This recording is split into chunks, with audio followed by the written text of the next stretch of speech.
Good afternoon everyone. Today we're looking at how we can sort of get that start-stop working again on our modernish Mercedes. This comes about frustrations myself trying to figure out how to fix that issue, and from looking around I feel like I've found sort of the ways of doing it. Obviously I'm going to show you the ways you can try first, but then there's obviously the ways that worked for me. I'm going to introduce you to that as well. So the first check you can do is in the back of your Mercedes, depending on where your cigarette lighter is, you can check to make sure that there's nothing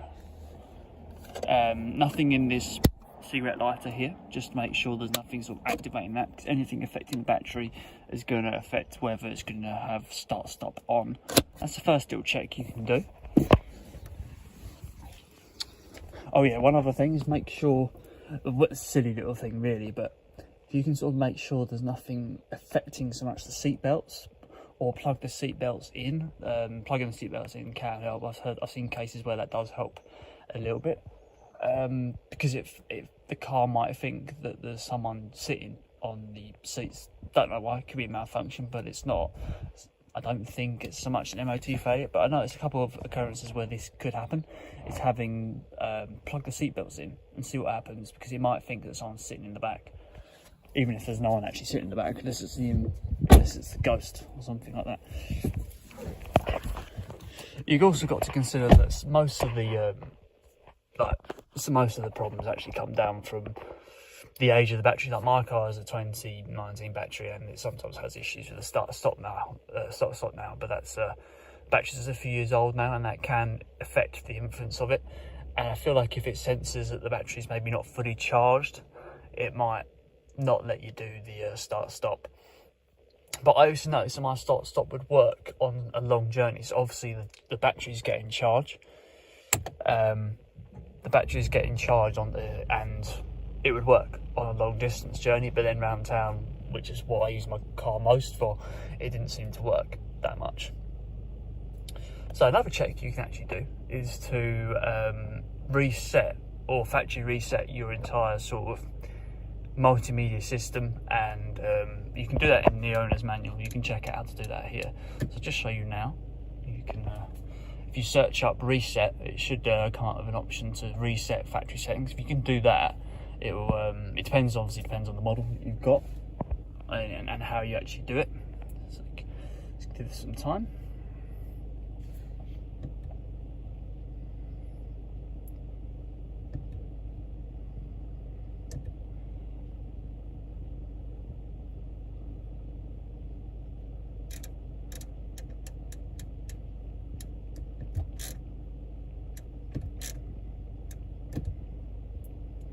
There we go. You can do reset multimedia and restoring factory settings, but just beware of that, because I've done that just because I was playing around once and it reset literally everything about the car in terms of the language it is in as well. Download the Mercedes app as well. That can help you do have a look into most of the issues as well. There might be an advisory on there for why your start-stop's not working. You've got sort of other things as well that can affect it, is say having dash cams plugged in as well, because that's working away at the battery as well. It's all about keeping as much sort of as little charge as possible into that battery, and if the battery senses that it's going to have sort of any extra outlay, it might be because of small things like dash cams and stuff like that. But the way in which I actually got mine to work was actually from doing the factory reset, holding down this start-stop button. Obviously this might not work for you, or just like sort of turning that off, making sure that's off. It says there we go, and then powering off the multimedia system, getting out the car, locking it with the safe option. So pressing that, so you press that twice quickly to activate the safe lock system, and then unlock the car, get back in, start the engine up, turn on multimedia, turn on that symbol. You may notice the yellow symbol appears, but obviously mine won't do that because I'm parked. But that's what I found was the solution to mine. Trying to think of sort of other things. Having USB stuff plugged in as well, that's not going to have much difference. But then there's also the factors of weather. It's not just going to most of the time you'll probably notice it'll work when it's a lot warmer. I live in the lower part of United Kingdom, so it's a little bit warmer here than say the north, and but you still get, it's England, so you still get lots of days where it's raining heavily or cold, even in the middle of summer and stuff like that. So, but I've noticed quite a lot that mine works more in summer. But after I've done the fix, I found it works a bit more in winter as well. Yeah, obviously, I don't know if I should mention, but just making sure there's nothing plugged into that USB slot. Installing aftermarket parts as well. So this is an aftermarket dashboard here. So with the clock, I actually got the normal plain edition of the Mercedes C300. So it didn't have this, this wood effect in the middle here. It just had the plain sort of glossy effect. It didn't have the clock, so it's not, the wiring as well might have influenced it before. Just having a think about what the other ones that they came up with.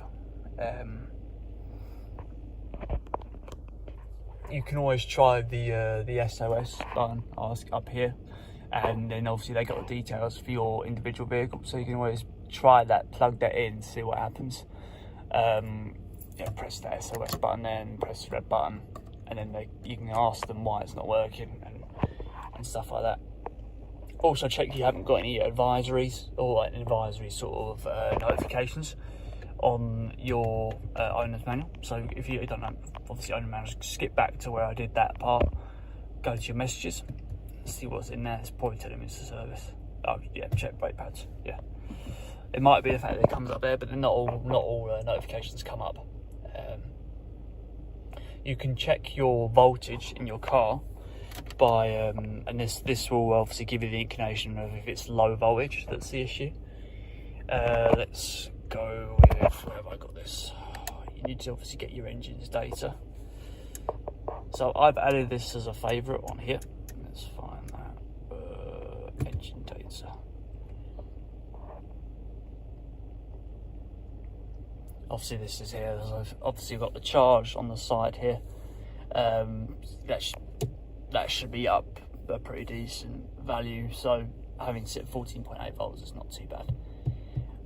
Obviously making sure the engine's not too hot as well. Got a appropriate amount of coolant, good engine oil and stuff like that going through the motor. Because obviously the engine and battery work hand in hand. Making sure it's regularly serviced is another way you can do it as well. But yeah, I found that doing the factory reset and doing the reset on the actual start-stop was the solution to my issues, but you might find that it's a different issue for yourself. Anyway guys, I hope you found that video useful. If it doesn't, I'm sorry. If you drop a comment, I can always try and give you some more guidance there. There might be some stuff that I've missed in this one, but I've had Mercedes for a few years and I've plenty of chance to experiment around. But yeah, give it a factory reset. Obviously just beware that it's going to reset all the language and stuff like that, so just be careful of that. Anyway guys, I'll see you on the next video.